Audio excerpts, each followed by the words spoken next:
Welcome home, Raiders. This week, Warlords is now available for pre-purchase, and with it comes a wad of stuff, including your boost to 90. But will the new boost be more of a problem for Raiders now, or what? This is CTR number 135. You're listening to Convert to Raid, the podcast for Raiders in the World of Warcraft.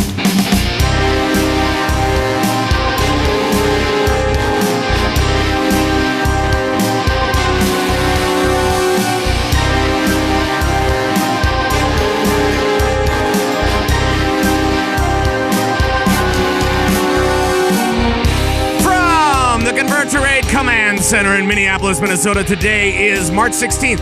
Only one day, the day before St. Paddy's Day 2014.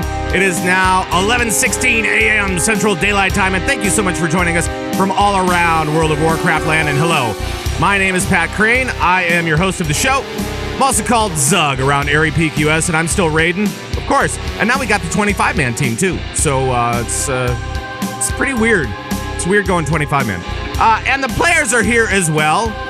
And let's start out in serene Seattle. It is the freshly concussed Darius. Hello, Darius. Wait, am I Darius or Coltrane? I can't remember. You're Darius. Oh, okay. Then I Darius. don't have a fortune cookie.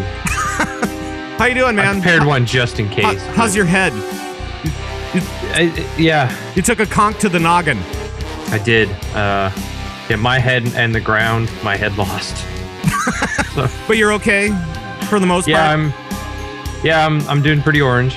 Oh, awesome. That's good to know. All right. Well, let's go out to La La Land, to Hollyweird, California, to our funky monk, Coltrane. Hello, sir. Fortune cookie say. Oh, boy. A Pandaren monk who loves to dance is called a boogie monkster. Boogie monkster? I blew What? it. I Boogie blew monkster. it. Boogie monkster. Let's do a take. It's called a boogie monkster. Yeah.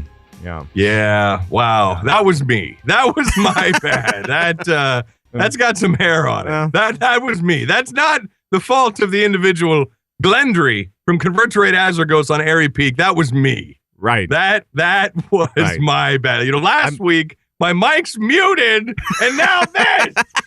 I'm sorry. I'm failing all of you. I feel like I don't even need to make fun of that one. The chat room will do it for me. No, Right. I blew it. All right. Look, I'm a human being. All right. I'm going to make mistakes. I'm going to screw up.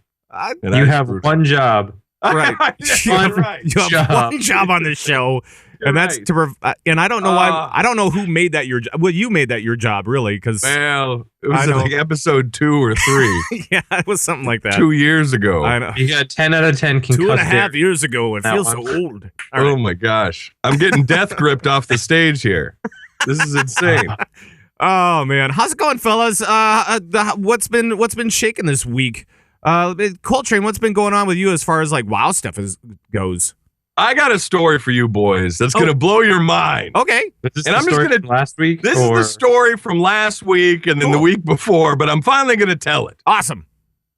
This story begins with a man named Binky. Oh yeah. Now, we all know Binky, right? Yeah.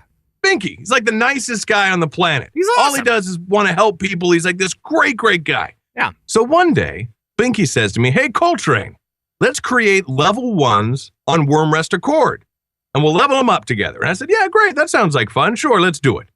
So I level up on Wormrest Accord, and we start leveling up, hit level 2, level 3, and he goes, hey, let's make a guild. And I said, yeah, all right, good. He goes, but you name it.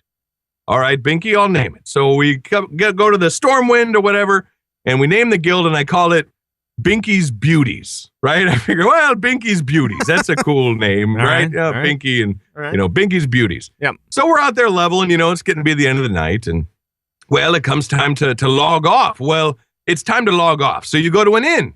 So the nearest inn is Goldshire. So I walk into Goldshire, and it slowly starts to load in. Now, this is on the Wormrest Accord server. Yeah. So it starts to load in, and all of a sudden I see a female Draenei wearing underwear, and then I see another one, and then another one after that, and another, and then a night elf, and Yeah. everyone's naked in this inn, And I'm like, what the heck's going on?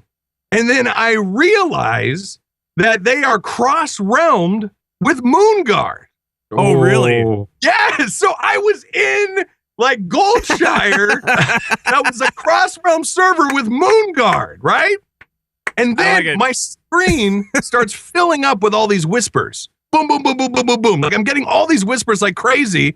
And I realized that the name of the guild is Binky's Beauty. Right. So I get this whisper that's like, she notices the man enter the room. He truly is a beauty. I'm like, oh my gosh, like what have I done? So anyway, it was insane. So have you guys, I gotta just real quick, have you been to Moonguard in Goldshire? Have you been there? No. In the old prancing pony? No. I have not. I was like, I've heard stories of people, experiencing things like that maybe. No, it's just not that's not something that I seek out. I may have RP walked upstairs just to see. Just, like when in Rome. You know what I mean? I'm here. I might as well RP walk upstairs just to check it out. But I'm thankful that I was on an alt, because if I was on Coltrane and I got screenshotted there, I mean, that would have been the end of my career. That would have been it. So I was on an alt, thankfully, and no pictures were taken. So it was insane. So I got all these whispers, and Binky's like, don't reply. But I guess they thought we were like this, like escort, like Binky's beauties. Right. Like, oh my gosh. So he was innocent. You were both playing female characters. Right, exactly. So, of Exactly. course. And in our underwear for some reason. Right. That's the other part. That's how we level up, is in the new. Well, you don't have much clothing at that level anyway, so it was crazy. It was crazy. So that happened there. In regards to rating, the team did awesome. We cleared the heroic bosses. We got through like we did last week. We stopped at heroic Galacras because we decided we wanted to still do a full clear just on normals, for another chance at heirlooms. Cool. Kleptic got his like 9th heirloom or something like that. This guy gets them every week. Right. And so next week we're going to go hardcore, just heroics. So I'm hoping that we should get heroic clear all the way up, get iron jugs down, and hopefully dark shaman. Cool. So so it should be good. Awesome. So the team's looking really good. Everything's going great. That's great. Darius, what's been going on with you outside of rating and outside of you getting your head bumped in World of Warcraft, I should say. Shoot, I didn't write it down, so I forgot. This is the rough part of the show where Darius tries to think through a concussion. That's great. I started. We'll talk about this later, but I'll just say I played my paladin in LFR to try to finish my secrets this week. So yeah, we'll talk about that later. But that was an experience. It's a little tough. I also started a second account. Another second account? Refer a friend it with a friend of mine, and played a monk, leveled a monk. So I didn't realize this we both started pandas. He started a mage, I started a monk. But you have to finish the entire quest line on the panda island before you can actually leave. Right. We were level 20, I think, by the time we left the island with refer a friend. Wow. So yeah. That took the most amount of time, but I think my slash played is just under 8 hours, and I'm already level 61 or 62. Wow. That's crazy. Yeah, it's like 4 or 5 levels a dungeon. That's nuts. What's kind of funny to me is that a lot of people, if you hit level 60 and then you boost, you can get a level 600 profession. Whatever your professions are, they can get boosted to 600. So it cracks me up that people are like, all right, I got to level up to 60 so then I can level up to 90. Right. Like immediately. People are leveling. Yeah. Right. People are leveling the level. Yeah, exactly. The level. Yeah, exactly. And we'll talk a little bit more about that because of all the stuff that happened this week and stuff. So, because I have some issues with that as well. Yeah, so I'm just gonna level a bunch of tunes that I don't have again to 90 or to 60, and then possibly boost to 90. I have not boosted nor bought any level 90s yet. I haven't used the free ones, and I haven't purchased any. Wow. That could be directly related to the concussion. Right. I don't know. Right.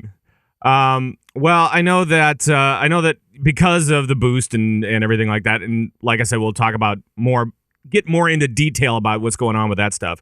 But because of that, the CTR guild, we had to add another co-guild to the system, right? Because you can only hold 999 people in every co-guild, right? So we added another one just before, like the week before. That was Omen. Yeah. Omen. And now we have another one as well. That's insane. So now we have Convert to Raid Moonfang. So Moonfang. Yeah, we are up to already 700 members in Omen. Yeah. It's now, but also crazy. too, we actually clean house. What is it? Every 3 months? Every month. Every month. Every month I kick about 400 or 500 people. Right. And every month we fill up the guilds again. Right. That's insane. It's crazy. It's crazy. We get about 700 or 800 people a month, and I kick about 400 or 500. And that's because they just aren't active for 60 days or whatever. It's 60 days. It's not anything bad or anything. They're just inactive. No. Well, I haven't logged in my hunter in a while. Is he kicked out of the guild? I better log him in. Probably. Probably. I don't know. But it's kind of weird. I mean, with all this activity, I mean, like lots of people are coming over, and that's great.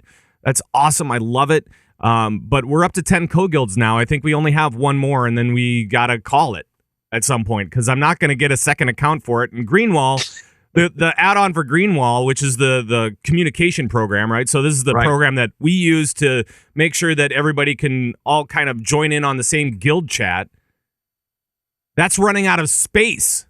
I had to delete a bunch of information from the guild information page so I could have enough room to write down the next friggin' co-guild. Jeez Louise. And so it's crazy right now. You realize the name of this new guild is Moon Fang. Oh.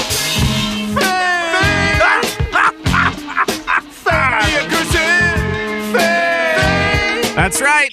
So there's that. Now, where did you come up with the name Moonfang? Well, that's the DMF boss. So it's the Dark Moon Fair boss. Because we name all the co-guilds off of world bosses, world not off bosses. Yes, Omen. Yeah. Gotcha. So if you see Convert to Raid Hogger, you know that's a fake. That's right. That one is a fake. He's still not a world boss. No, not yet. Not yet. No. So yeah, just kind of a weird week. We should actually talk a little bit about the official 25-man raid team for Convert to Raid, the Asparagus Initiative. So we're still going. The Asparagus Initiative still going strong, and we've switched over to 25-man, getting ready for Warlords. And Darius, what did we do last week? We just did a couple of heroics, right? We did at least a Mercius heroic, and I think the second one too.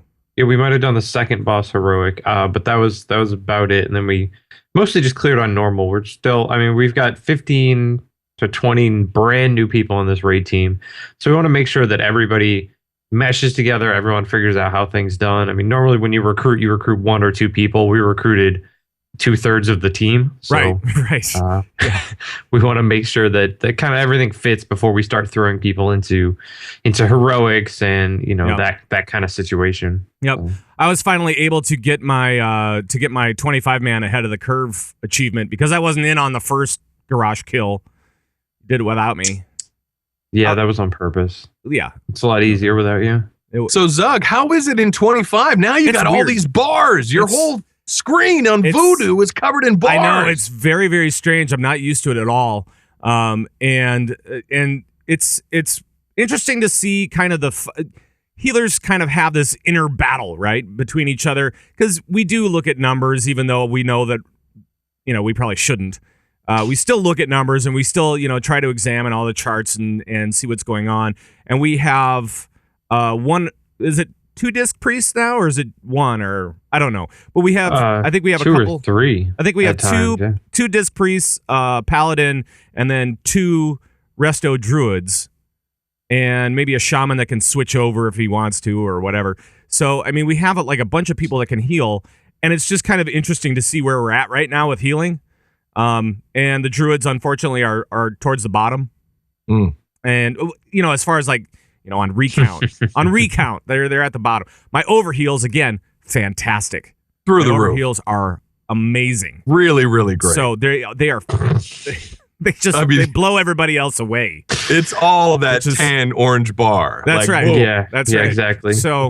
So we're good there, and I'm just kind of looking forward to I'm really looking forward to Warlords because it's going to be changing, like we talked about last week. I mean, it's going to be totally changing everything. So I'm kind of really looking forward to see what that brings. That's awesome. So yeah, it's pretty cool. What are we going to do this week? Do we know?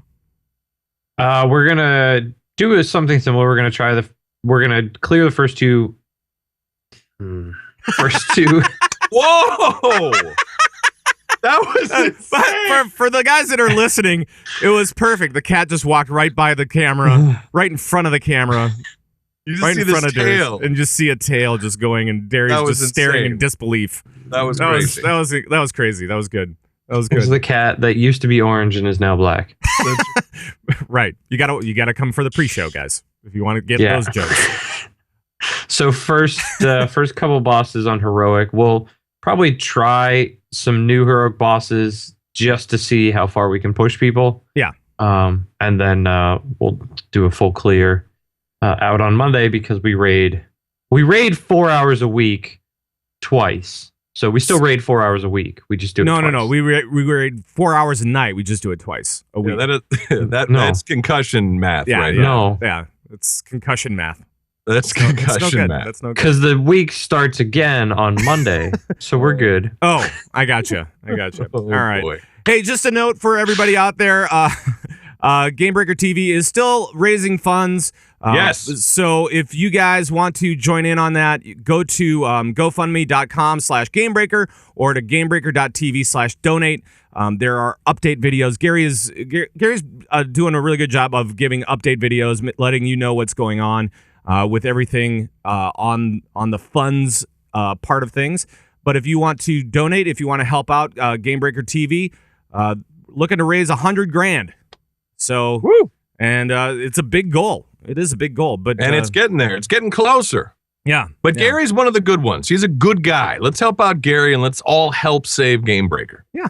Check it out. Exactly. All right. Let's move on to a little bit of news before the actual rating news, because there is a bunch of stuff going on all the different Blizzard games right now. Let's see. Diablo 3. This is the week where they take down the auction house. So that's pretty good. Yes. And they've kind of changed it all around. Lots of people are playing Diablo right now, right? I mean, everybody's playing Diablo. That's what it seems like. It seems like I'm on now, and regularly there are like 3 or 4 friends that are just hanging out on Diablo. Yeah, there's a whole lot of D in the battle list. There's a whole lot of D. There's a lot of D. There's also a lot of Hearthstone right now because Hearthstone finally out of beta. Now it's available to everybody. Not that it really wasn't before, but now it's open. It's a thing. It's a real thing. And you can get that free Hearthsteed, which is, I don't know, what do you guys think of that mount? The Hearthsteed mount. Have you seen it? I have, and it looks a lot like Terra Online. They had a very similar mount, but I'm not saying that Blizzard is clearly ripping it off of Terra, but it looks, about 99.9% the same. No, it's, I think it looks awesome. And I'm glad that I can now have my Terra mount in World of Warcraft. I'm really excited about that. So I dig it. I thought it was interesting that it's a completely free mount and pretty easy to get, but almost all of the artwork on it and animations are new, which is not something that they've done for mounts that I've paid for. Right. Yeah, there is that. And so Hearthstone, you get the Hearthstone achievement after 3 matches. You just win 3 matches in Hearthstone, and then you can go get your mount in game in World of Warcraft. So that's kind of cool. and it's just the blue mount. Now, a couple months back, we saw that there was a red one too. There's a blue one and a red one. And we were thinking, oh yeah, one's Alliance, one's Horde. No, that's not the case. They're holding on to the red one for something else. The red one is for when you uninstall Hearthstone. Oh, you get an achievement for that? You get you win. Right.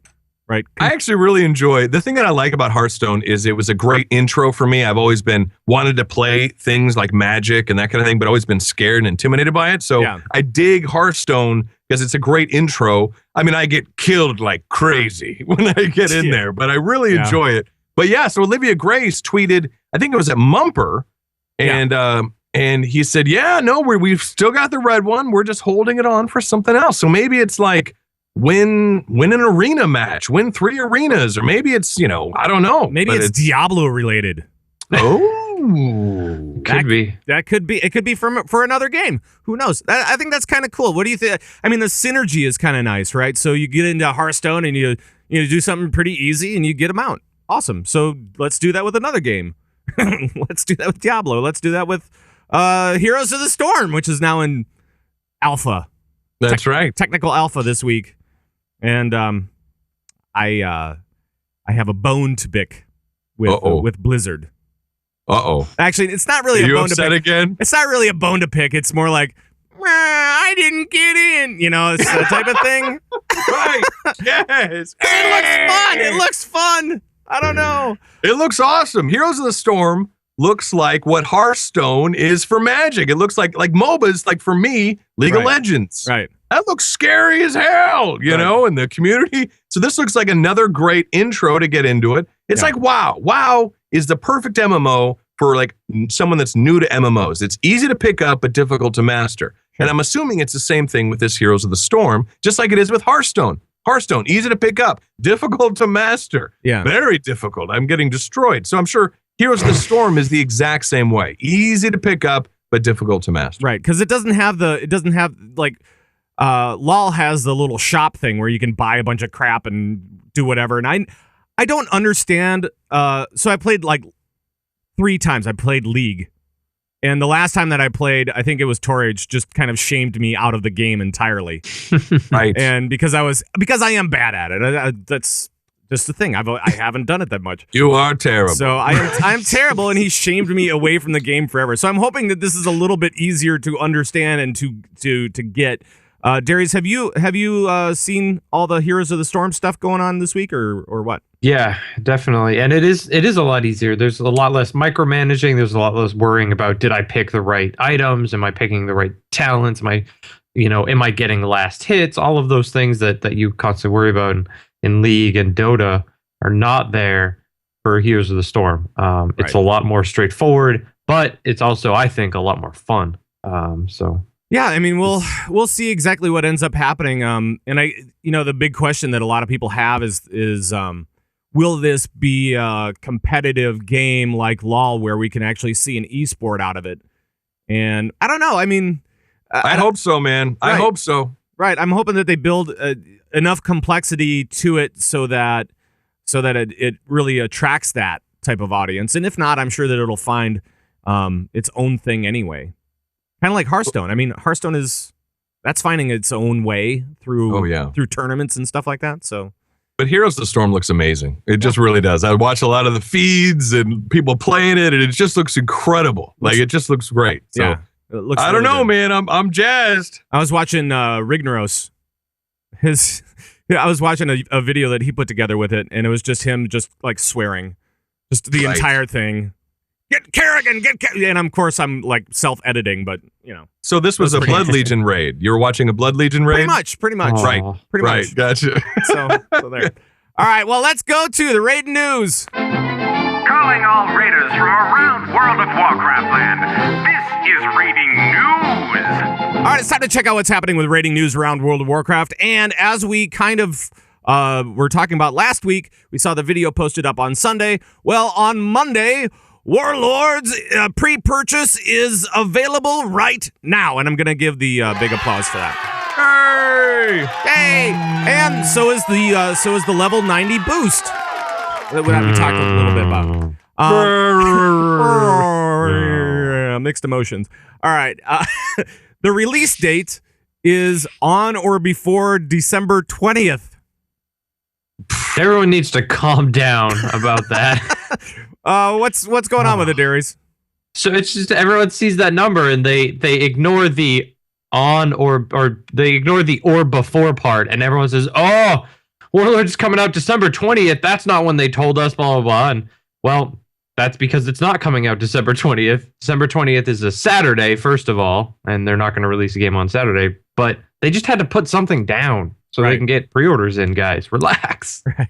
It's coming out much sooner than that. It was December 20th. It was kind of the big hubbub. It was like initially hitting like that first day, everybody just kind of freaked out a little bit. Yeah. So yeah. People, sometimes they may read one sentence and rage. Right. I don't know. They don't, maybe. Right. I think this is brilliant, I think, on Blizzard's part, because this way they can get it out there. They can start these, like we said, the boosts, the pre-orders. Yeah. And then they can watch. They can kick back and they can watch other MMOs, watch what else is going on. And then they can decide, it could be November. It could be way earlier than this. Like, that's the thing. It's not December 20th. Everyone's like, oh my gosh, we got another 6, 7, 8 months of this. Like, no. Trust me. I guarantee it will not be on December 20th. It will be well before then. Yes. My guess is next week. I think for sure. It'll be next week. No. December 12th is probably when it'll come out. That's it'll be June 3rd when another MMO comes out.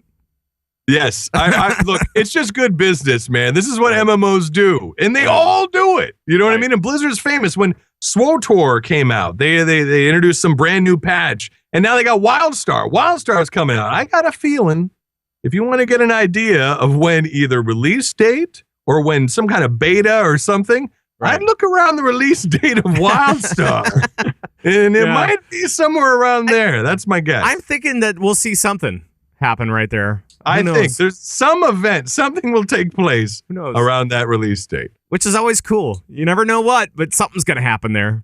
That's right. Reel you right back into a Blizzard game of some sort. Who knows? That's right. Who knows? But the blue tweets and the forum posts and all that kind of stuff, they talk about fall, right? So which technically is the end of September. And so it could be end of September to end of December, technically, if we're talking fall. And that means that we have a year of Siege of Orgrimmar. What? That's kind of a big deal, right, Darius? It's a long time. That is a long time. That kind of goes in the face of we don't want another year-long content patch, but right. Right. Yeah. But we saw MoP hit September. As well. So yes. Right. We did. You're absolutely right. And I think that fall makes sense. I mean, we've been talking about ever since BlizzCon, all of us podcasters and show folk and people that write for WoW Insider and all that kind of stuff. We've all been like trying to figure out what date it's going to be coming out at, trying to prognosticate, and every step of the way I've been wrong. Right. I'm just wondering if I'm too hopeful, Yeah, you're a good source, Mr. Craig. Good source to go to for info. Right. And I've just been wrong. I don't know. Go ahead. I think it's going to be, it's obviously going to be quicker. I mean, here's the way I look at it. Mists of Pandaria, they release content faster than any other expansion that they've ever done. I mean, the content has just been rolling out. There was even at one point players were complaining that it was coming out too quickly. Yeah. There was too much content too fast. Right. So I think that they've really turned it up to 11 here during Mists of Pandaria. They've got a bigger team and all that. And I think the same thing will apply with this expansion. We are going to have some time. We got a ways to go here. But I don't think it's going to be like that Ice Crown Citadel. I don't think we're going to be waiting forever till December for this. You know what I mean? They're going to give us something just because they've accelerated everything so much in this expansion. I don't know. Maybe that sounds crazy, but the momentum's going. So I think it's going to be the same thing with this new expansion. And that was always my thought, right? I was always like, hey, they've been moving this expansion along. They've been moving Mists of Pandaria along so much, so quickly. throughout its entire, lifespan so far, that, I'm like, well, they got to have beta going. They got to have, some kind of working alpha or whatever. And when we went to BlizzCon, they said, okay, here's the, play this game. Awesome. That's great. We had the announcement, all that kind of stuff. And then they also tweeted out, hey, we're further along than most people think. Right. Or than we thought. And I'm like, oh, so that means beta next week. That's how my mind works. It's like, Wow. okay, so we're doing it next week. And just no. I'm like, oh, jeez. So now we've got, if fall is the thing, we're going to have a year of Siege of Orgrimmar. So, and I know that there's going to be a beta eventually here coming, hopefully soon, TM. But how do you guys fill the gap between now and Warlords? I know that we're still raiding, so we're going to finish up the heroic side of things. But what else are you guys going to be doing? Are you guys going to be playing other Blizzard games? Are you guys going to be doing something else in World of Warcraft, or what? Colt, do you have a set thing that you do during this time? Besides dance? Well, besides dance. I don't know what else to say. Must dance. Well, for one thing, we got to keep in mind is there's going to be a couple of things that are going to go in. For example, Mythic. They are going to do 20-man raids in Siege of Orgrimmar. Now, the encounters themselves will not be changing, meaning there's not going to be new phases or new mechanics or anything like that. Same stuff, but they are changing all of the stuff for Warlords now in Siege of Orgrimmar. So, raid teams like you guys, Asparagus Initiative, are now gone 25. I know my team Rectified is we're eventually going to start recruiting and all that kind of stuff. We have the same plans to also go to Mythic. Mythic will be hitting now. It will be happening now. So teams can start to recruit like you guys are doing, start to get into these 20-man raids, see what that's like. Normal, Flex? Normal will become Flex. Flex will become normal. It's like all that stuff is going to happen now. So I think you're going to need more time. I think that's going to help. Yeah. That's definitely the next step of things. That's as soon as 6.0 hits, we'll see all those different changes happen to rating. That's the pre-patch. So there's that. Darius, do you have anything that you're going to be playing or doing in World of Warcraft or what during the interim time? A lot of Titanfall. A lot of Diablo because that expansion comes out. Oh yeah. Soon. So that'll be out. A lot of that. Right. Yeah. Right. But finishing stuff off, getting tunes to 90, getting them ready for the grind to 100. But I think my bold prediction is that Warlords is going to release June 24th. Whoa. That we're not going to see a beta like we saw in MOP. That we're not going to see a long beta. We're not going to see a beta that everybody's into. There's going to be a lot of internal testing, a lot of testing with friends and family, things like that. We'll see a short, small beta. Yeah. And then early summer, we get Warlords. That's bold. That's my bold prediction. That's bold. I know. That's what I want. I think that's I think that might be the concussion talking. I'm not sure. Yeah. That's very bold. That is very bold. Like a strong deodorant that you just put on. That's like, whoa, that is bold. I don't know when too much is too much, so I just keep putting it on. Well, Jay Falcon in the chat room just said, hey, Colt, that isn't happening until 6.0. Right. Normally a month before release. Maybe it'll be before, or maybe maybe it won't be a month before. Maybe it'll be 3 months before, or 4. What I mean? They might want to test it out some more. So we don't know exactly what will happen with that. Because it's a giant change. It's a huge change, and I'm sure that they're going to want to figure that stuff out from a development standpoint and really try to hone in on it. So, do you guys think that they're going to do, you got your classic nerfs, right? Yeah. Where all of a sudden they go, boom, 10%, 15% across the board, nerfs on everything on heroic and in normal. If they institute this new mythic thing, which they're going to do now, so to speak. I mean, when I say now, I don't mean like now, like tomorrow, but you know what I'm saying? Right. Do you think that they're going to still have those nerfs? Are they still going to kick in? You know what I mean? In place?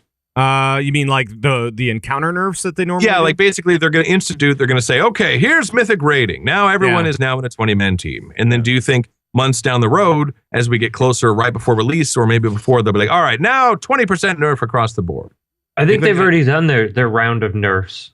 They nerfed like Gary on 10-man heroic, things like that. And I don't think they're going to do their blanket. I think they specifically said they're not going to do a blanket nerf Really? for Siege. Yeah, Ian did say that he wanted to. Ian Hazakostas, the lead encounter designer, he said something to the effect of that they didn't want to do like blanket nerfs like they did for Firelands. They didn't want to do that, big 15% or even like a 5. They want to take a look at each encounter and do more targeted nerfs for all those different encounters. So right. Yeah. So there's still maybe more nerfs coming, but I wouldn't trust. I don't think Ian Hazakostas is a good source. No, he's really not. He's really not.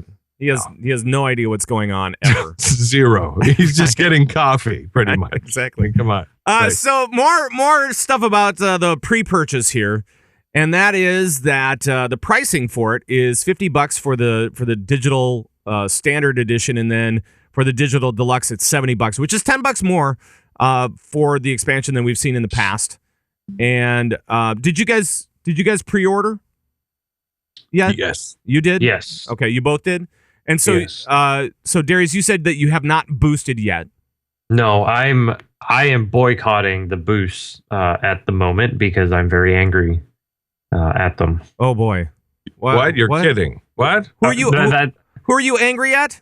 I'm angry not so much at Blizzard. Well, I am angry at Blizzard, but I'm also angry at all the people that are taking the boosts, getting their boosts, logging in, and the first button they click is LFR. Yeah! And then they queue for LFR. Woo! Using green, 483 gear, no gems, no enchants, no reforges. Yeah. They go into LFR, and I did this on Tuesday or Wednesday, whenever it was Tuesday, I guess, when it all went up, or Monday rather. I don't know which it was. I can't remember. But I went in. The first thing we do, so this is taught because this is what they can queue for. Yeah. We pull Jinrock. There's 2 DPS doing 250k. They're obviously geared out. They've got Siege of Orgrimmar gear. And then there are 14 other people below them, all doing between 10 and 30k DPS. Jeez. Yes! Yes! Right. So we wiped on every boss in that place. Most groups couldn't clear Horde on. Yeah. We had a healer in there that was doing, I kid you not, 6k heals per second. Whoa! And I asked him, he was a priest. I said, what are you doing? What are you playing? He goes, oh, I'm a holy priest. I pull up his talents. He was not spec'd into anything. Like, he wasn't holy, shadow, or discipline. He had not picked a role yet. Yeah! Yes. Yeah! I love it. I had him on focus. There were good 30 to 40 seconds where he did not cast anything. Nice. He just stood there. And when I asked him, what are you doing? He goes, oh, I'm trying to learn the rotation. In a raid. In a raid. The first thing he does is queue for a raid. Yeah. And I just try to explain to this guy, do you not realize you're wasting 24 other people's times? And he's like, you don't have to be a jerk about it. I was like, I don't think I'm being the jerk here. Right. I think I'm being the reasonable one.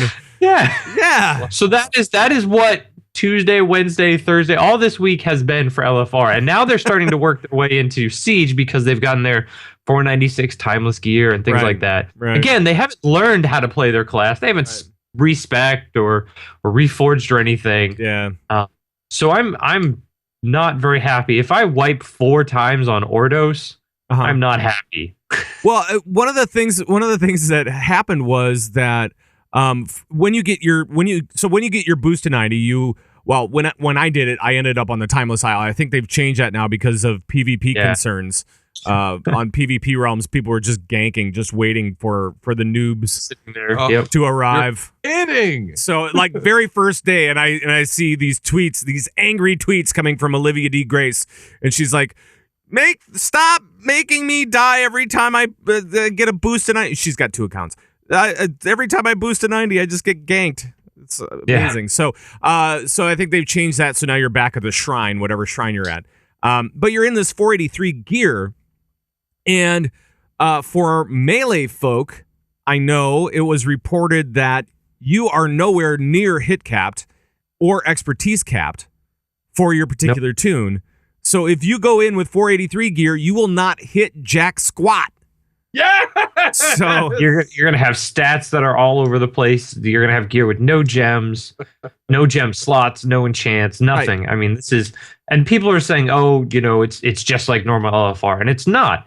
In normal LFR, you're playing with people that have played a character 290. They at least know that they have a list of talents. They've played this game before. They can pick the holy or discipline if they're a priest. right. They've played their character for at least some amount of hours. They know what's going on. That is not what's happening here. You're getting people that they've played rogue their entire life or their entire WoW career, and now they have a mage. They have no idea what mages do. They know they have one button, but they don't know which one it is. So they're just casting Portal over and over again.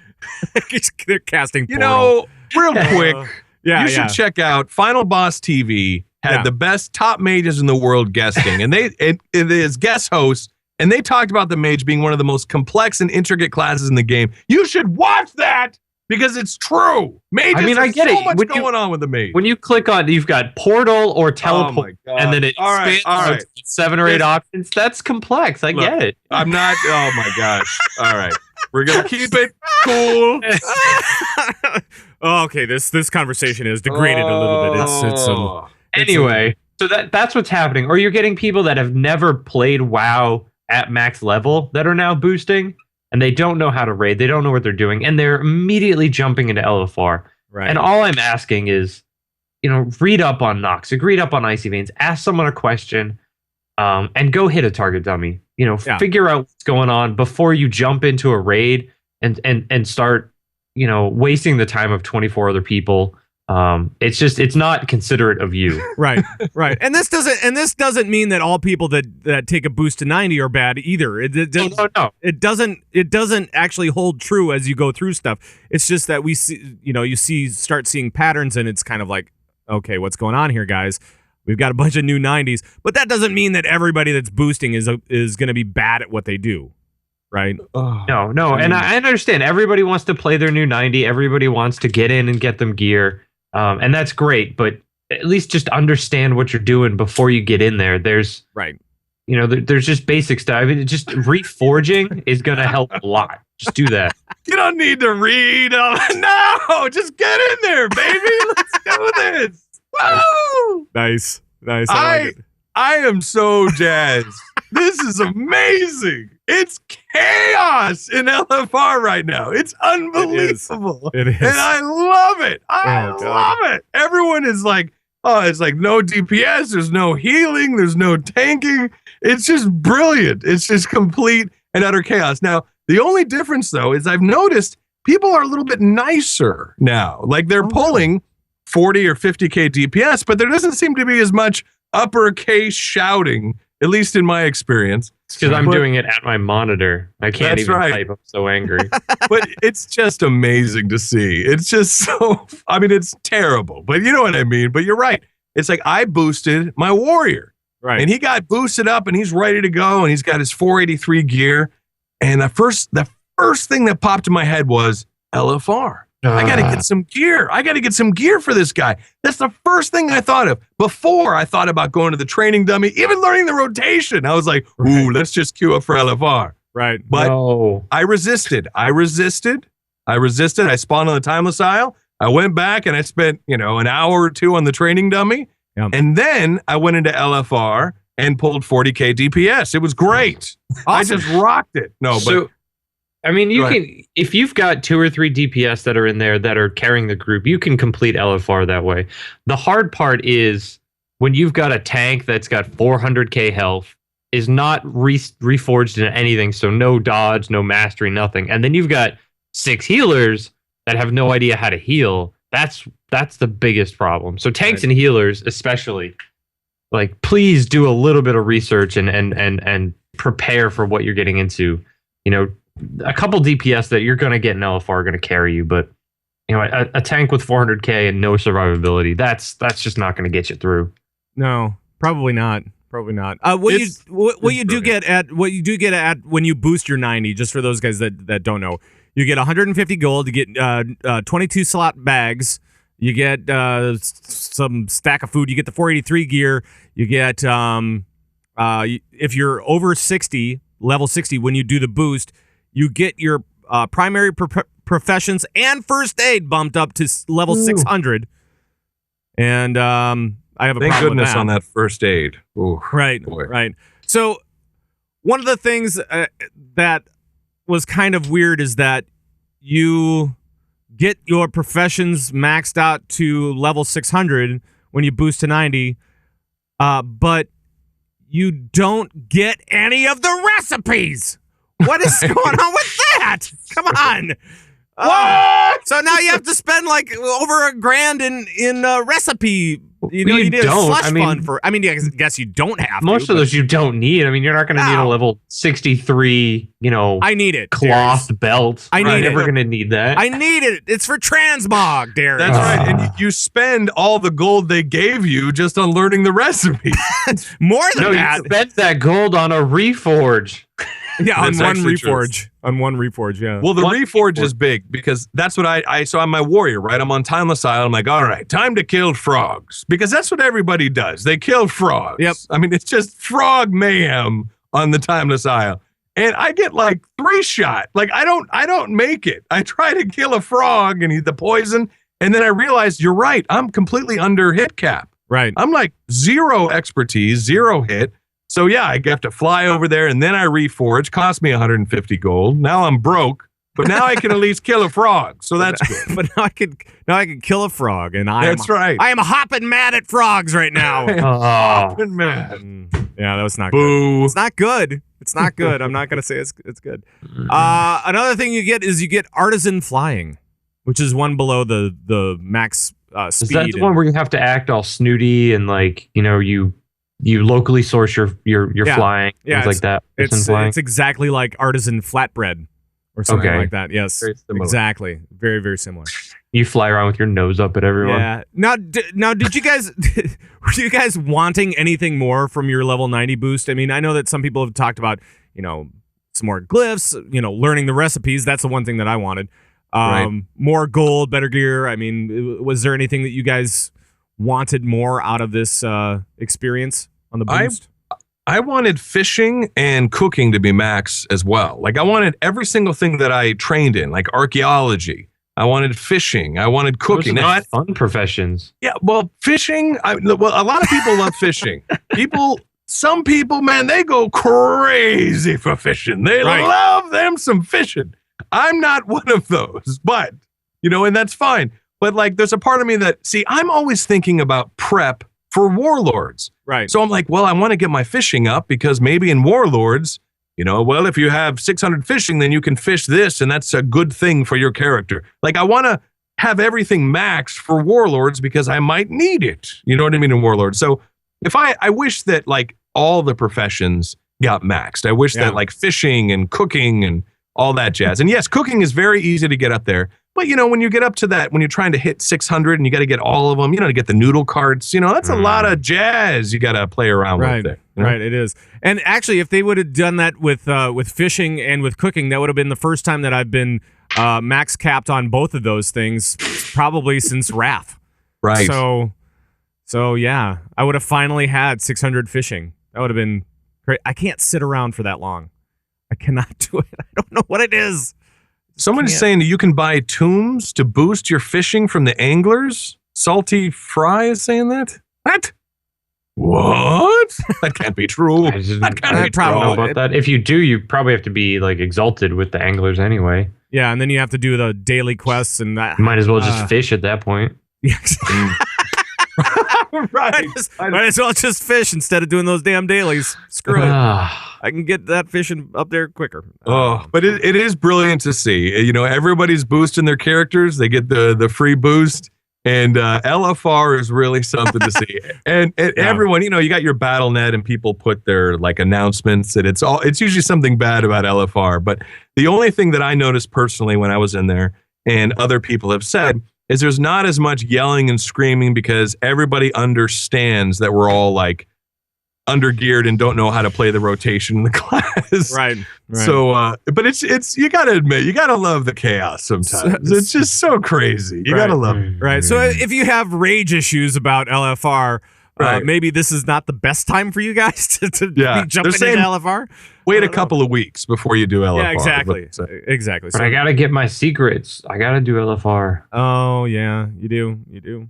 Now, there are actually some reports as well of people on for flex raids looking for saying no boosters for flex runs. Now, do you?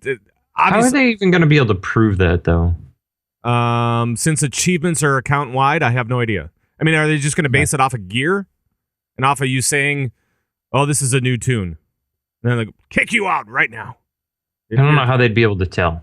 Well, I know that we've kind of talked about this before, and we talked about a little bit about it today. But just because you boosted to 90 does not make you automatically a bad player. Exactly. I don't think that this is very fair. Do you guys? Not at all. It's terrible. It's in fact, we talked about this a while ago. It's like, it's ridiculous. Like, come on, guys. Come on. Yeah. Don't be come on. Just stop. We're assuming if you go into flex that you're looking for more of a challenge than LFR can bring you. That's right. And so therefore you must have studied and you must have, done a little bit of homework anyway. And we are making jokes about how LFR is crazy and everyone's doing, 50, 60K DPS. And, we're having a laugh about it. You know what I mean? But the thing is that just because somebody boosts, like you said, does not make them a bad player, does not mean that they automatically do not know their class or anything about it, or they're not doing the research for it. So I think this discrimination of like, no boosts is just ridiculous. Like, come on. Yeah. Right. I'm going to get a sign for the front door of my house that says no boosters allowed. They're not allowed in my house. I'm going to tell my soccer team no boosters. Right. I can't. Well, actually, every team needs boosters, right? I mean, come on. That's you need like a fans union. in the stands. I'm going to inspect their gear and make sure they're not a booster. That's right. No, this is ridiculous, guys. Don't. If somebody boosted, like that doesn't, like we said, that doesn't mean they're a bad player. Just absolutely cut the nonsense, people. Right. Exactly. So, in other news, there were some other developer interviews recently, and one was examined from Game Planet this week from Alex Afrasiabi. No, I'm never going to be able to pronounce this right. Afrasiabi. I think that's how you pronounce it. I'm not sure. Sorry, Alex. I'm just going to call you Alex from now on. That should have been safe. You should have started with that. Right. I'd apologize to his family as well. Yes. Yeah. You really butchered that. I'm sorry that you have such an unpronounceable name. Oh, so it's his fault, not yours. That's right. You can go legally change it. Come on, let's go. Right. No, I'm just kidding. Alex Smith from Game Planet said, he's one of the developers at Blizz. He was interviewed on Game Planet, and he said that there is going to be no flying in Draenor at release. We knew that, right? Mm-hmm. And that it also could be possible that if it's acceptable for everybody else, we may not see any flying at all in Draenor. Or he was kind of thinking about, oh my God, wouldn't that be great if we had no flying in Draenor? And everybody kind of had the same reaction as Coltrane right there. So what do you guys think about that? I mean, do you guys think that a no-fly zone that big for an entire expansion would actually be a thing? Maybe start with Darius.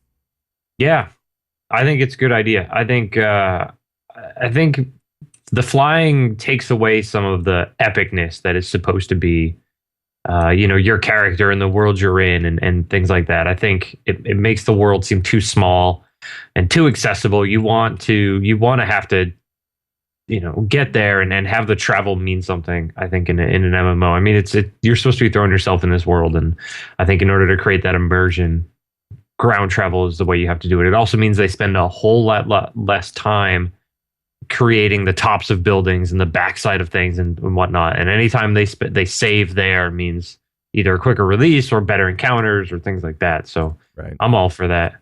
Right on. Colt? Well, so preach gaming. Yeah. he put out a great video. So go to YouTube, type in Preach Gaming, follow, subscribe to his channel, and he's got a great video about flying in Warlords. And in this video, it's kind of interesting. He presents both sides and says it's up to you to decide which you prefer. Now, one of the points he brings up about flying in the game is that it's emptied the zones. And what's interesting about that, what he means is, when you're flying around, the zones themselves look completely empty, right? Right. And it's true. You're just flying up there, you're looking around, it's just empty. And what happens is when you're just flying around, it becomes a very single player experience. Now, on the flip side, if you're on the ground, that's where all the people are, right?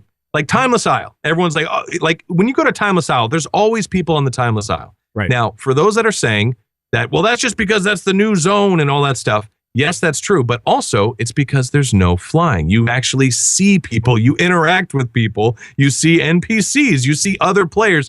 It's an interesting thing. He said, go into a zone, any zone, and it'll appear empty, right? Right. Do a /who, and you'll notice the zone is full of people.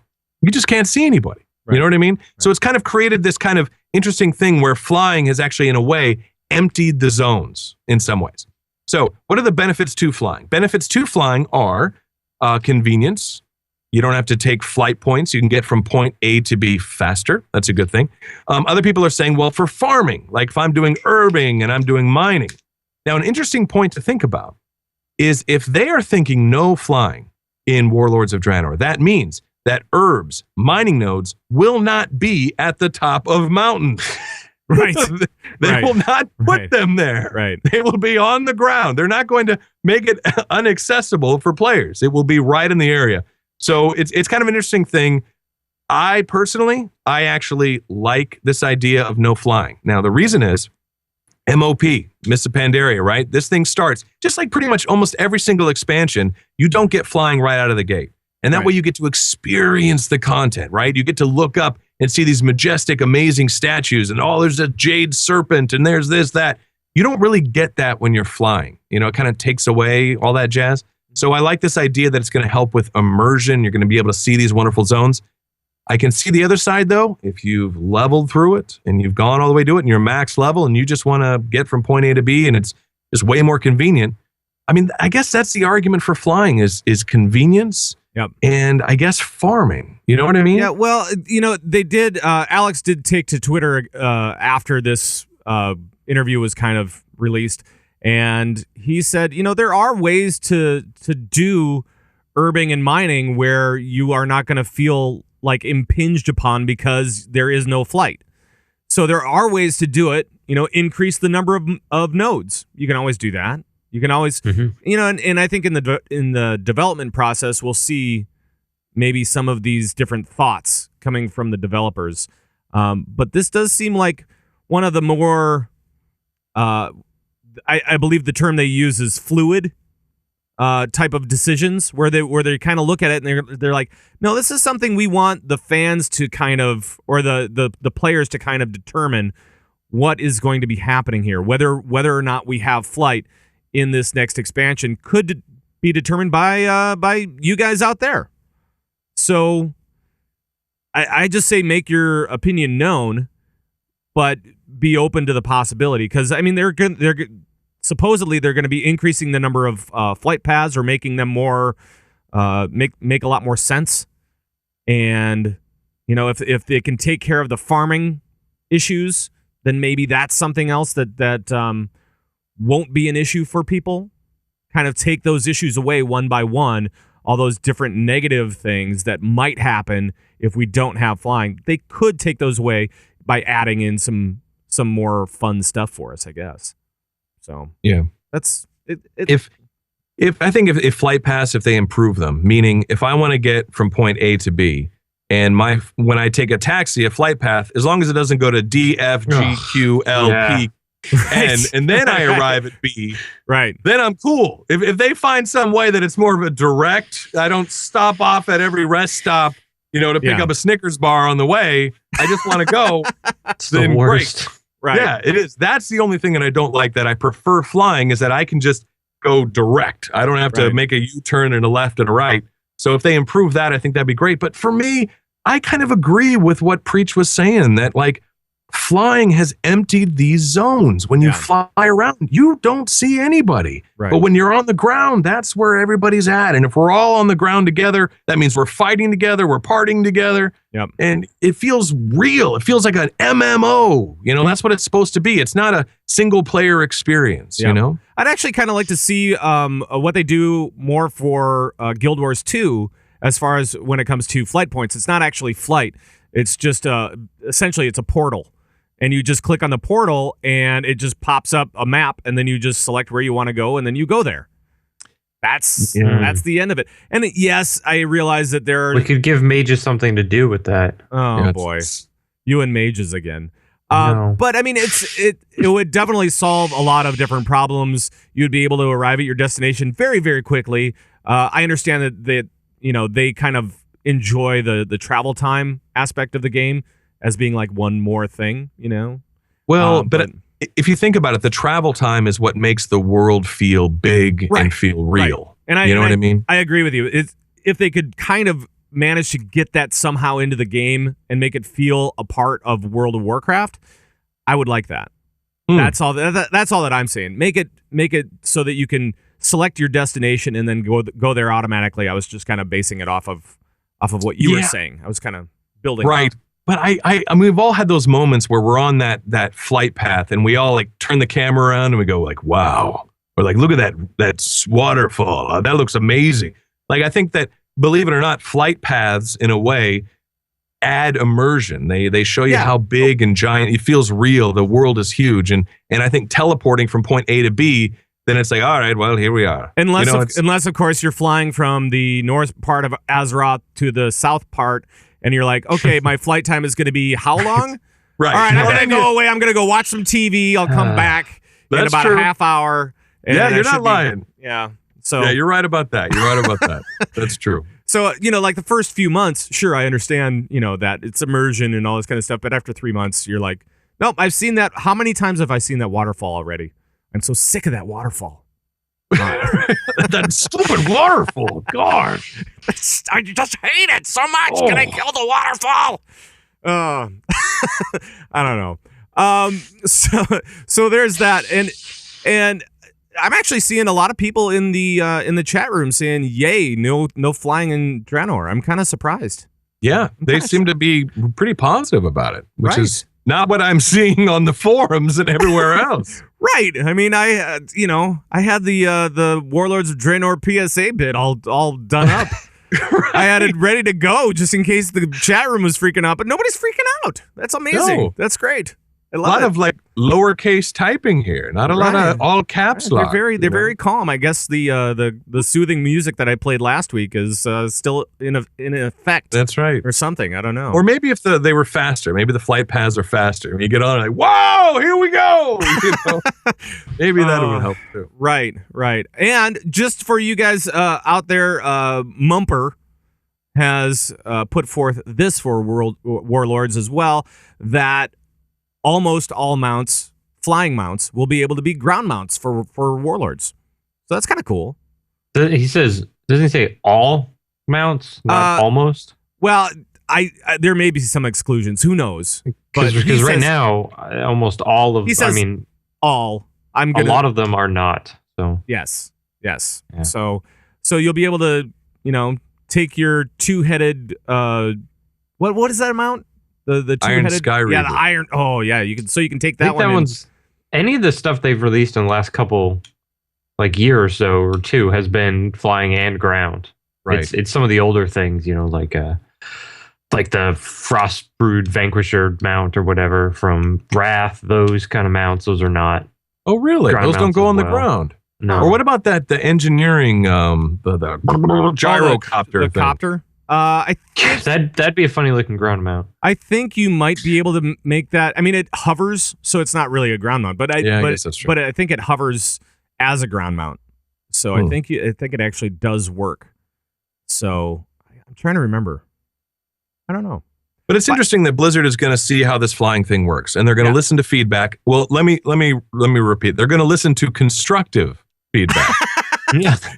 Right. So there right, won't be any right. feedback. Flaming in Right. the forum still does not work, guys. Yeah. It's still, Believe it or not, all caps, WTF, Blizz, Right. does not get them to go, oh, I'm going to read that thread. Right, That looks yeah. like something that I will, be constructive feedback. So they are listening to constructive feedback. If you have a valid argument, give that argument. It doesn't even have to be valid. Just say it peacefully. Right. And like, well, what about this or that? You know what I mean? So, Right. but I like that they are kind of gauging the public, and they're seeing kind of what the reaction's going to be, what it's going to feel like, what it's going to be like, and then move from there. They have not said this is a definite. They have not said that. They're saying Right. that this is what we're thinking. This is what we're thinking of doing. What do you think? What do you think about this idea?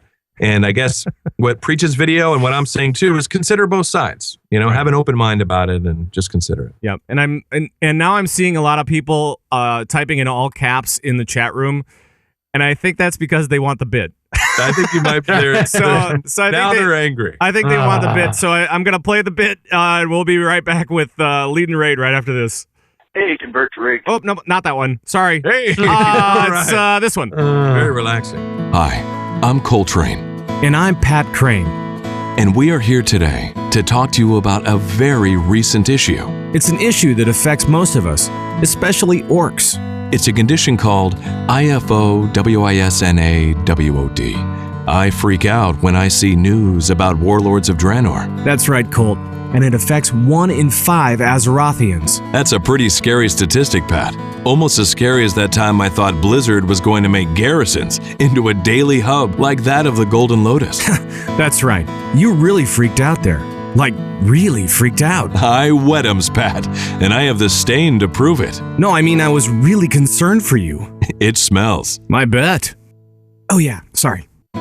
We at the Let's Not Freak Out About News on the Warlords of Draenor Society are looking to help you. Bring us your tired, your poor, your night elves upset they didn't show their updated character models at BlizzCon. We can provide the support and care you need to move on from the initial shock from the removal of reforging and get on with your life. This is Timmy. He was a troll concerned with not being able to learn Flight on Draenor until patch 6.1, and, well, let's let him tell the story. I was first upset when I read the forum posts about flight restrictions in Warlords of Draenor. Now, thanks to the LNFOANOTWODS, I no longer want to push my berserking button and poop everywhere. Thank you, Timmy. And thank you for not pooping. If you have a loved one who may be suffering or find yourself with these symptoms, please call us. Call 1-800-CALM-THE-F-DOWN. Operators are standing by. Call today. I'm not just a founder, but a member as well. Right. Just like when you read Blizzard was removing intellect on leather items. Oh, Coltrane. You just had to bring this up now, didn't you? Call 1-800-CALM-THE-F-DOWN for your free brochure. That's 1-800-CALM-THE-F-DOWN. Burn with fire and poop everywhere!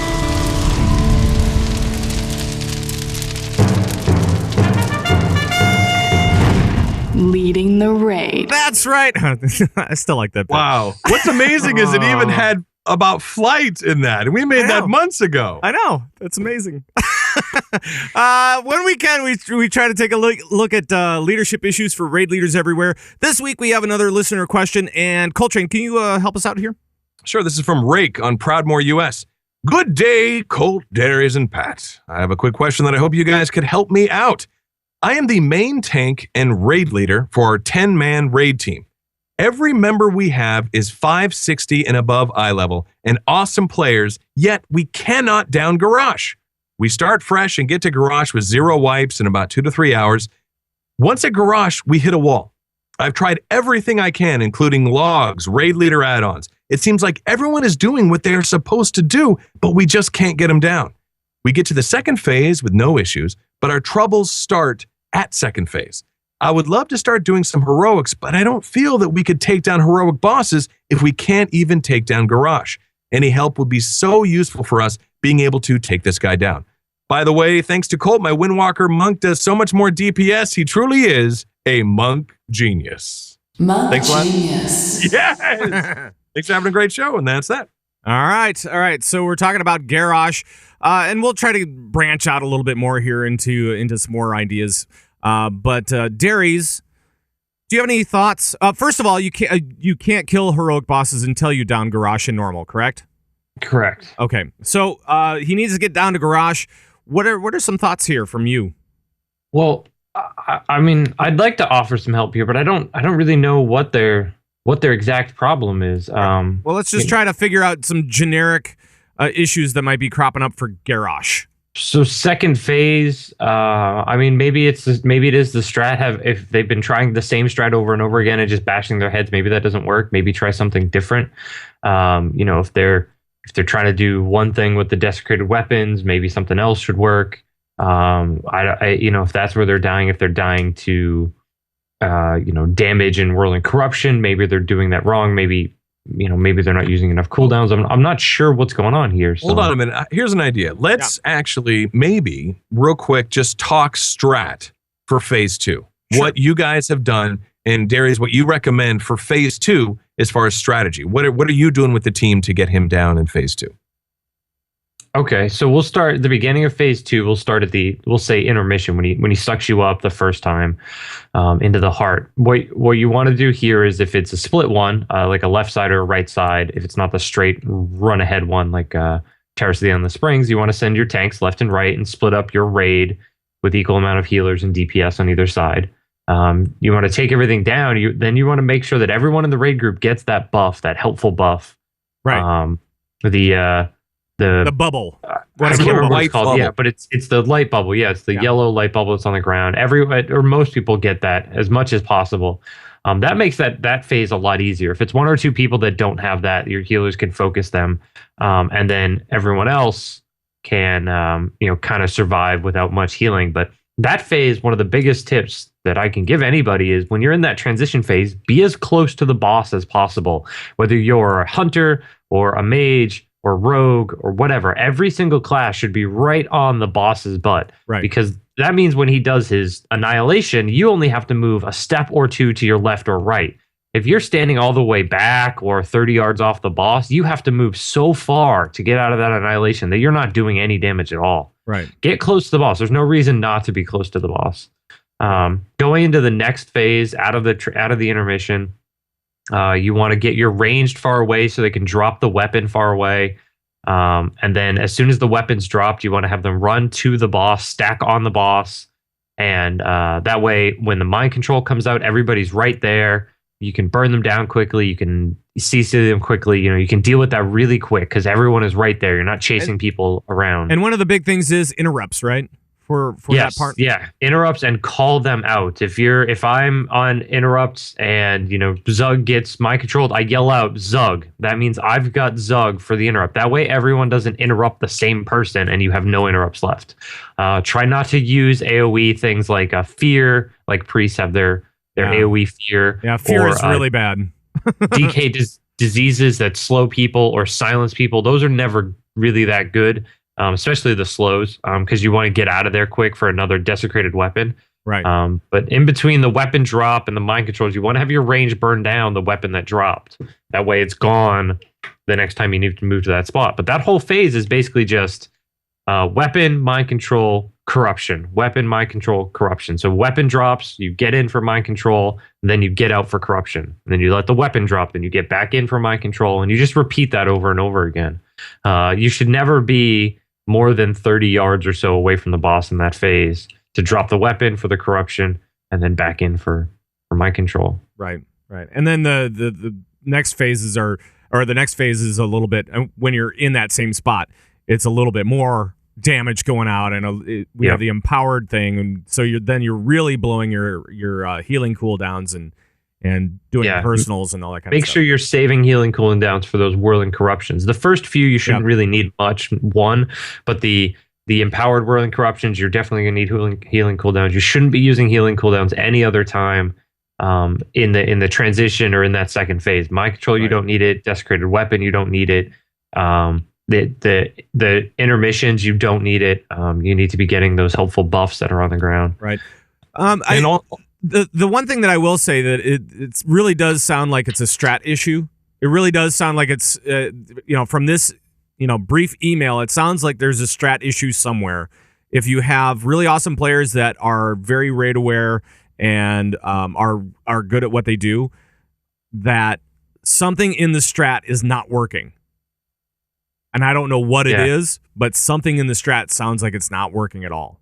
So you may want to revisit that. If you're doing the same thing over and over again, something you need to change it. If it's something specific, reach out to another raid leader that has killed this and ask them, send me an email, grandpactr@gmail.com, or find me in game if it's on Airy Peak.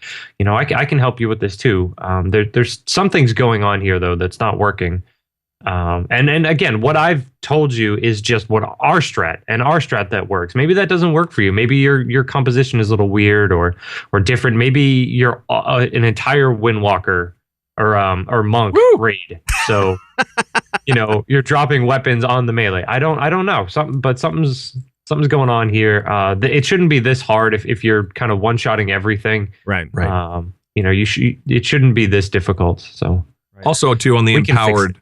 On the empowered, you're going to get something under your feet. Step out of the way of that. This is when you're using your healing cooldowns or your self-defense cooldowns. An ad's going to spawn. The second that thing spawns, you need to DPS that thing immediately if you're a DPSer, because you want to kill it in its own spot. If it dies near other ads, it just gets bigger and stronger and becomes a bigger problem. Yeah. One thing we do is we set down some raid markers and we'll have all the range stack on purple. So we make sure that weapon will land right there. And then everybody comes in for the mind controls and then back out. So, but that's what Derry's strat is, the same strat that we use as well. And yeah, you should be getting him down. If you're getting all the way up to him in 2 to 3 hours, I think it's the strategy. So definitely take another look at that. Yeah, that's what it sounds like. I mean, and I guess this brings up some broader issues. And maybe as we kind of look and see about, strats that may not be working, how long do you guys, or how long do your teams normally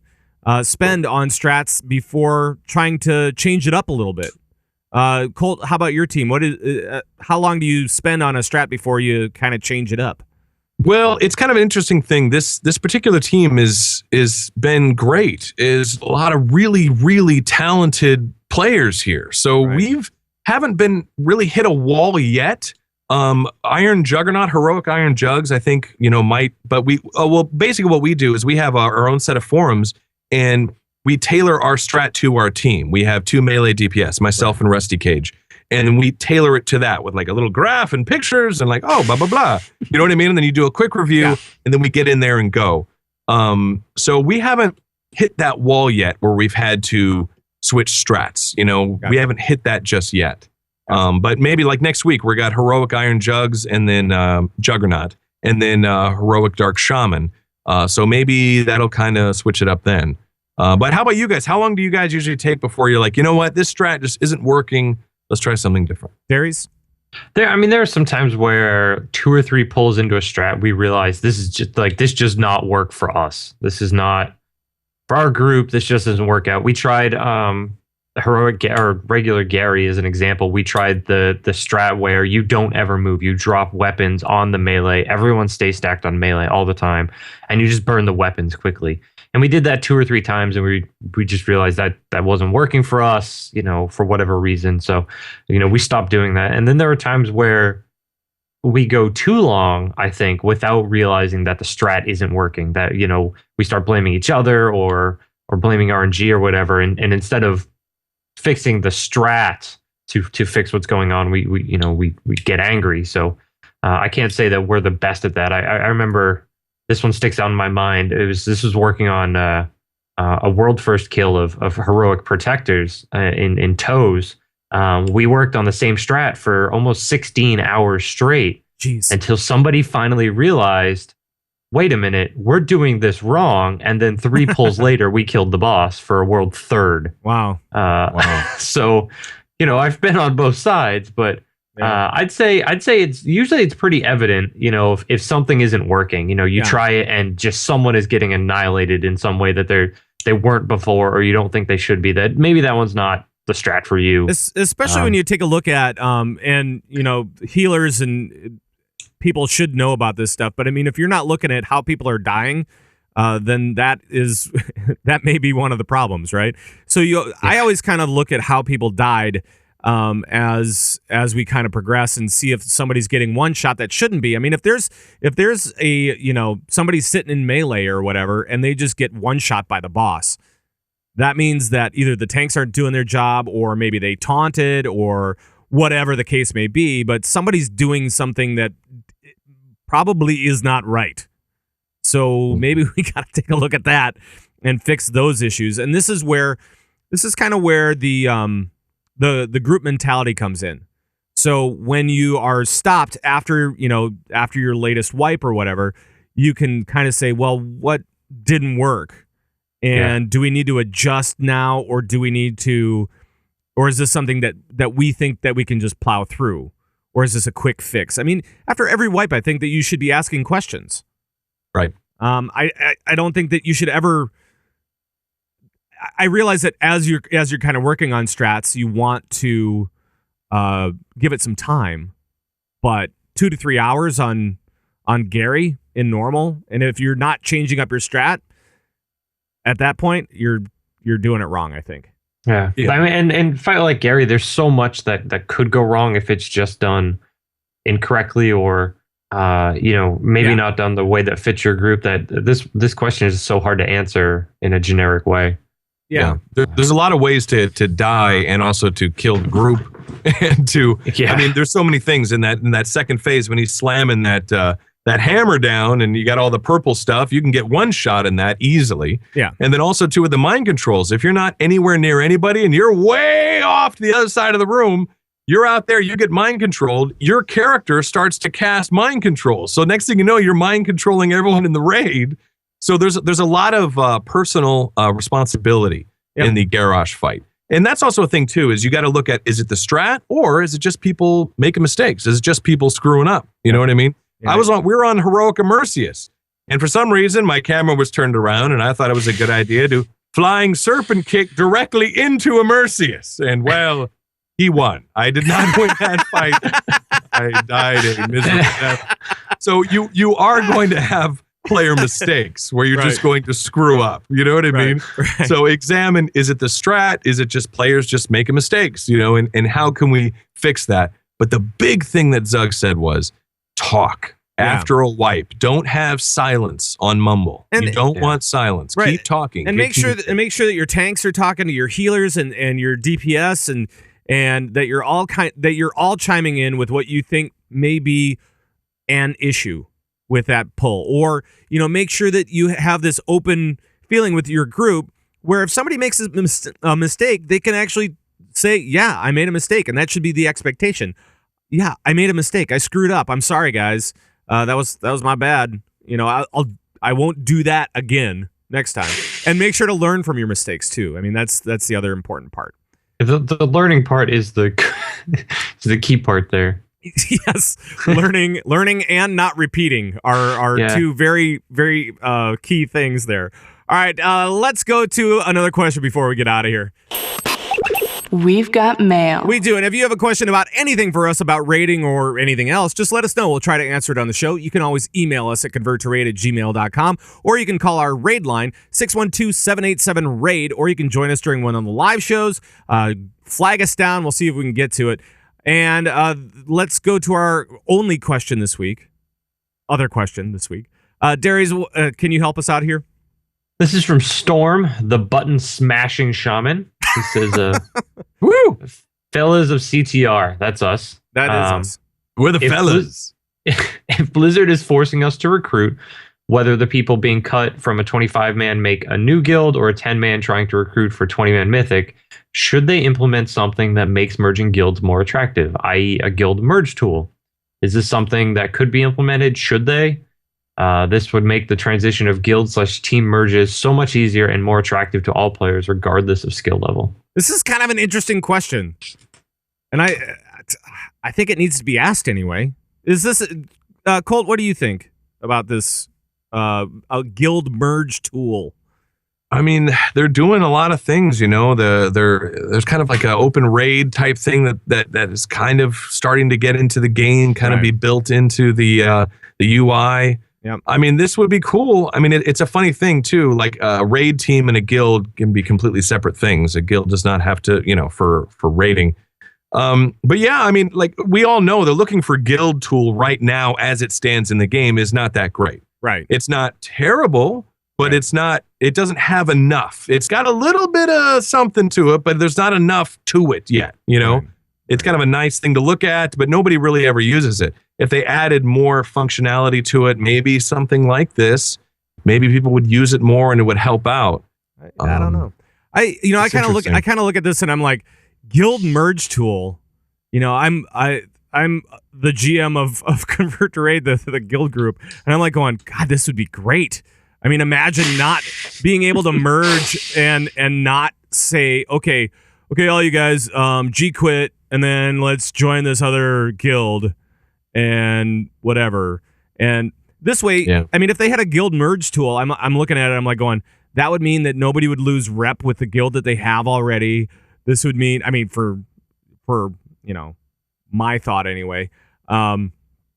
And it would be really easy to manage it. You wouldn't lose anybody in the transition and all this kind of stuff. And I'm like, that'd be really kind of neat.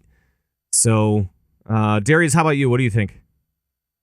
I mean, I can see the use in it, but is this one of those things where it has very, very, very limited use cases where this is something that would be used once by most guilds, if ever? So the time spent developing something like this would be something that they, you know, would have to sacrifice on something else. Yeah. You know, I see what he's talking about, and I see what you guys are talking about, but is this practical from Blizzard's side? So, and I guess that is the question: is this practical? Probably not. Yeah. I don't know, man. I mean, if people want to merge with Binky's beauties, we're ready to go. Let's do this. I can't argue with that. With Boonguard, apparently. I think it would be really cool. I mean, they're both RP servers. That's why, right? So I guess that freaked me out, though. Holy cow! I was not expecting that. I got to tell you, the first time I've leveled up tunes on Wormrest before, and it freaked me out a little bit because it's very RP, and so I was like, I was playing a horde character, and I'm like going around and all the little towns and stuff like that, and then I like, you know, come into this conversation where they're talking about, you know, this heavy lore subject, and I'm like, oh, is this lore? And then I realize, oh no, it's their own personal story. Oh my God, what is going on? Yeah, I'm so used to PvE stuff. You know, it's not. I don't think about it like that. Yeah, it's pretty cool though, man. It was neat to see, but a little bit of a freak out. Crossroads Zone with Moonguard. I was a lot like, holy cow! Like, it was a little crazy. Right. This actually is a thing. Oh, geez. Yeah. All right. I think with that, we are gonna get out of here. But before we do, let's give a shout out for 5 stars this week. And Darius, can you help us out here? We've got the concussion not helping. The concussion is talking though. Pinba. Okay. I don't know. Icefall 5, Hankusif, and Silence Betty. Silence Betty. Silence Betty. Any shout outs this week? I have a huge shout out that I want to say. Okay. We've had him on the show a bunch. He's a personal friend of mine, great guy. Derevka just got engaged. You got engaged? Awesome. Shout out to Derevka. Congratulations, Derevka. Big applause, yes, man. I know. Woo! I know. That's amazing. That's very cool. Congratulations, man. Congrats, Derevka. That's great. Any other shout outs? I know that I have one. Go for it. I want to actually give a shout out to all the officers, all the welcome committee, all the people that have been inviting so many boosted 90s this week to all of the different co-guilds of CTR. It's great. If you're a new member of the community, welcome. We hope that you have a lot of fun. We hope that you find what you're looking for, of course. But thank you very much to all the officers and inviters over at the Convert to Raid guilds. So, oh yeah, the greeters have been working overtime, baby. They really have. They really have, man. It's great. There was a 6010. He does a little like RP thing that I saw, which was really cool. It's like a greeter. It was great. It's a little role play thing. It was great. It was cool. Cool. All right. And with that, I'm going to bail on the music. Oh, you're just gonna bail out? Bail out of that? That's what I do. Oh, jeez. And I'm going to play this one here. We cannot do this show without you guys. Thank you so much for taking the time to rate us on iTunes. Thanks for the feedback. Thanks for the questions this week. And please feel free to join in on all the conversations we're having, no matter where we are. And you can email us at converttoraid@gmail.com. You can call and leave comments and questions on our raid line, 612-787-RAID. That's 612-787-7243. You can follow us on Twitter at converttoraid or individually, isn't that right, Coltrane? You can follow Pat Crane at Pat Crane. You can follow Coltrane at _Coltrane. And you can follow Dairies at Board Mine. That is correct. And make sure to join the Bazooka Goblin Nation by heading over to converttoraid.com, where we have show downloads. We have our videos over there, tons of links for Raiders, and so much more. Our live feed, our video show, Gamebreaker.tv.